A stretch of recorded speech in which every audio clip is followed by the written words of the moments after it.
معاملات خدا کے سپرد کر دینے والوں کو پھر اپنے فیصلوں پہ کبھی افسوس نہیں ہوتا۔ دکھ حد سے بڑھتا ہے تو راتوں کی نیند اڑ جاتی ہے، پھر وقت تہجد آنکھ بھلے سو جائے پر دل نہیں سوتا۔ کوئی تو بات ہے جو پس پردہ چھپی ہوئی ہے، ورنہ بلا وجہ تو کوئی بھی شخص سجدے میں گر کر زار زار نہیں روتا۔ نصیب کے بچھڑے اکثر مل جاتے ہیں، مگر جو اپنی مرضی سے رخصت ہو جائے وہ پھر واپس کبھی نہیں لوٹتا۔ انسان کے دل سے شروع ہوتا ہے بندگی کا ہر راستہ۔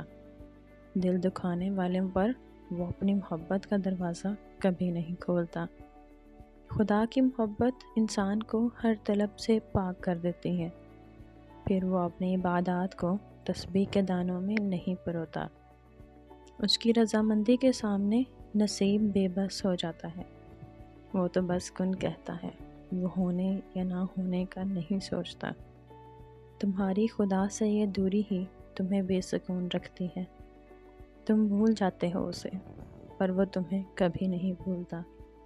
قبولیت کا انداز مختلف ہے بس اس کا، وہ یا تو دل بدل دیتا ہے یا من پسند راہ کھول دیتا ہے۔